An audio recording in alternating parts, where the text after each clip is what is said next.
नमस्कार प्रिय विद्यार्थियों, ये है कीर्तिमान एकेडमी ऑफिशियल यूट्यूब चैनल। मैं पूजा मैम आप लोगों के लिए लेकर आई हूँ सामान्य हिंदी का पेट के लिए मॉक टेस्ट। तो आज मैं मॉक टेस्ट चौथा शुरू कर रही हूँ। तो आइए चलते देखते हैं आज का प्रश्न।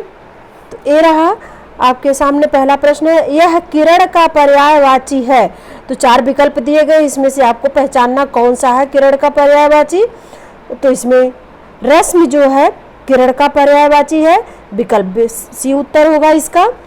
अगला प्रश्न है, इसमें से निम्नलिखित प्रश्न में अशुद्ध शब्द पहचानना है आपको। तो इसमें चारों विकल्प दिए गए हैं ABCD, तो इसमें से आपको पहचानना कौन सा अशुद्ध है। तो कल्याण ये भी ये शुद्ध है, भाषा ये भी शुद्ध है, नमस्कार ये भी शुद्ध है, कल्याण शब्द जो है अशुद्ध है। तो इसका उत्तर डी होगा। अगला प्रश्न है, निम्नलिखित प्रश्नों में संधि पहचानिए। तो इसमें अत्यावश्यक की संधि कौन सी है, किस संधि के अंतर्गत आएगा ये शब्द अत्यावश्यक शब्द। तो ये एयर संधि के अंतर्गत आता है, तो विकल्प बी उत्तर होगा इसका। अगला प्रश्न है, नीचे दिए गए शब्दों का सर्वोत्तम विलोम पहचानिए। आय शब्द का विलोम शब्द क्या होगा। तो आय शब्द का विलोम होता है व्यय, तो विकल्प ए उत्तर होगा। अब हम चलते हैं अगले प्रश्न पे। अगला प्रश्न हमारा अपठित गद्यांश है। तो इसके प्रश्नों को पहले देख लेते हैं। निम्न में आदर्श विद्यार्थी के कर्तव्य हैं कौन से। रहन सहन साधारण रखना, या फिर फैशन की ओर ध्यान नहीं देना, या फिर उपर्युक्त दोनों, या फिर उपर्युक्त में से कोई नहीं। अगला प्रश्न है, विद्यार्थी को उच्च विचार क्यों रखने चाहिए। तो इसमें विकल्प दिया गया, मन पवित्र रहता है, या फिर शरीर स्वस्थ रहता है, या उपर्युक्त दोनों, या उपर्युक्त में से कोई नहीं। अगला प्रश्न है, विद्यार्थी के लिए क्या आवश्यक है। फैशन करना, कम पढ़ना, गाना गाना, या फिर विद्यालय की प्रत्येक गतिविधियों में हिस्सा लेना। अगला प्रश्न है इसका, विद्यार्थी को आगे बढ़ने की प्रेरणा एवं निर्भयता कहाँ से आती है। विद्यालय से, घर से, मित्रों से, या फिर छवि गुरु से। अगला प्रश्न है, गद्यांश का उपर्युक्त शीर्षक क्या होगा। सादा जीवन उच्च विचार, या फिर विद्यार्थी जीवन, या अच्छे विद्यार्थियों के गुण, या फिर विद्यार्थी का कर्तव्य। तो ये तो रहा अपठित गद्यांश का प्रश्न। अब हम अपठित गद्यांश को पढ़ के देखते हैं, इसमें हमारे सारे प्रश्नों के जवाब मिलेंगे। तो चलिए मैं शुरू करती हूँ। आदर्श विद्यार्थी का कर्तव्य है कि वह अपने रहन सहन का स्तर साधारण रखे। उसे ना तो फैशन की ओर ध्यान देना चाहिए और ना ही शरीर की सजावट में लगा रहना चाहिए, क्योंकि ये बातें विद्यार्थी को नष्ट कर देती है, यहाँ तक कि उसके भावी जीवन को भी कलुषित कर देती है। विद्यार्थी को उच्च विचार रखने चाहिए, जिससे उसका मन पवित्र हो, शरीर पूर्णतः स्वस्थ रहेगा। तब संसार का कोई ऐसा कार्य नहीं रहेगा जिसे वह ना कर सके। आदर्श विद्यार्थी के लिए यह परम आवश्यक है कि वह विद्यालय के प्रत्येक कार्य में भाग ले। इससे उसमें आगे बढ़ने की प्रेरणा और निर्भयता आती है। तो ये रहा हमारा अपठित गद्यांश। हमारे सारे सवालों के जवाब इसमें हैं। तो चलिए प्रश्नों को देख लेते हैं। निम्न में आदर्श विद्यार्थी के कर्तव्य हैं। तो कैसा कर्तव्य है, तो यानी रहन सहन साधारण रखना है, अब फैशन की ओर ध्यान नहीं देना है। तो ये उपर्युक्त दोनों विकल्प सही हैं, तो विकल्प सी उत्तर होगा इसका। अगला प्रश्न है, विद्यार्थी को उच्च विचार क्यों रखने चाहिए।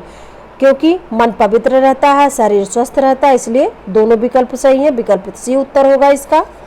अगला प्रश्न है, विद्यार्थी के लिए क्या आवश्यक है। तो विद्यार्थी के लिए, एक विद्यार्थी जीवन में विद्यार्थी के लिए आवश्यक है विद्यालय की प्रत्येक गतिविधियों में हिस्सा लेना। इसका उत्तर विकल्प डी होगा। अगला प्रश्न है, विद्यार्थियों को आगे बढ़ने की प्रेरणा एवं निर्भयता कहाँ से आती है। तो ऐसा हमें माहौल मिलता है विद्यालय से, तो इसका विकल्प ए उत्तर होगा। अगला प्रश्न है, गद्यांश का उपयुक्त शीर्षक क्या होगा। तो गद्यांश का उपयुक्त शीर्षक है विद्यार्थी का कर्तव्य, विकल्प डी उत्तर होगा। अब चलते हैं अगले अपठित गद्यांश पे। तो इसके प्रश्नों को देखते हैं। कौन किसी के लिए नहीं रुकता? राष्ट्रपति, समय, प्रधानमंत्री या ज्ञान? अगला प्रश्न है समय को बेकार बिताने का क्या नतीजा होता है? अपने कार्य में असफलता, आराम मिलता है या फिर असफलता निश्चित है या फिर उपर्युक्त कोई नहीं। अगला प्रश्न है समय पर काम पूरा करने वाले विद्यार्थी क्या पाते हैं? असफलता या फिर सफलता या ज्ञान या अनुशासन। अगला प्रश्न है समय को मूल्यवान क्यों माना जाता है? तो इसमें विकल्पों में देखते हैं समय की जीवन में उपयोगिता के कारण या फिर सफलता का आधार होने के कारण या फिर उपर्युक्त दोनों या उपर्युक्त में से कोई नहीं। अगला प्रश्न है गद्यांश का सर्वाधिक उपयुक्त शीर्षक चुनिए। तो समय का सदुपयोग, समय का महत्व, समय सफलता का आधार या फिर समय और सफलता। तो चलिए इसके गद्यांश को पढ़ लेते हैं, देखते हैं इसमें सारे प्रश्नों के जवाब हैं। तो इसमें समय बहुत मूल्यवान है, समय किसी के लिए रुकता नहीं। संसार में वह व्यक्ति सफलता प्राप्त करता है जो समय का सही उपयोग करता है। विद्यार्थियों को गृह कार्य दिया जाता है। कुछ विद्यार्थी नित्य का कार्य पूरा कर लेते हैं लेकिन कुछ आराम से और अगले दिन करते हैं। कुछ अपना समय बेकार की बातें बनाने में बिताते हैं, गृह कार्य पर ध्यान नहीं देते। इसका परिणाम होता है कि वे शिक्षा में पिछड़ जाते हैं, परीक्षा में उत्तीर्ण नहीं हो पाते। नित्य अपना काम पूरा करने वाले उत्तीर्ण होते हैं। अतः समय के सदुपयोग का महत्व समझो और समय का सही उपयोग करो, सफलता तुम्हारे कदम चूमेगी। तो ये रहा आपका अपठित गद्यांश। अब प्रश्नों के जवाब सारे इसमें दिए हुए हैं। कौन किसी के लिए नहीं रुकता? तो वह है समय। समय किसी के लिए कभी नहीं रुकता, तो इसका उत्तर होगा विकल्प बी। अगला प्रश्न है समय को बेकार बिताने का क्या नतीजा होता है? तो समय को बेकार बिताने का नतीजा बहुत ही बुरा होता है, अपने कार्य में असफलता मिलती है। इसका विकल्प ये उत्तर होगा। अगला प्रश्न है समय पर काम पूरा करने वाले विद्यार्थी क्या पाते हैं? तो समय पर काम पूरा करने वाले विद्यार्थी हमेशा सफल होते हैं, यानी उन्हें सफलता मिलती है। इसका उत्तर विकल्प बी होगा। अगला प्रश्न है समय को मूल्यवान क्यों माना जाता है? तो समय को मूल्यवान इसलिए माना जाता है कि समय की जीवन में उपयोगिता के कारण माना जाता है, सफलता का आधार होने के कारण माना जाता है। इसलिए उपयुक्त दोनों विकल्प सही हैं, तो इसका उत्तर विकल्प सी होगा। अगला प्रश्न है गद्यांश का सर्वाधिक उपयुक्त शीर्षक चुनिए। तो गद्यांश का सर्वाधिक उपयुक्त शीर्षक है समय का सदुपयोग, विकल्प ए उत्तर होगा। तो ये था आज का मॉक टेस्ट 4th। तो इसको आप लोग पढ़ते रहिए, शेयर और सब्सक्राइब जरूर करिए और इसको आप लोग खूब मन लगा के पढ़िए और अपने प्रैक्टिस को करते रहिए। तब तक के लिए धन्यवाद।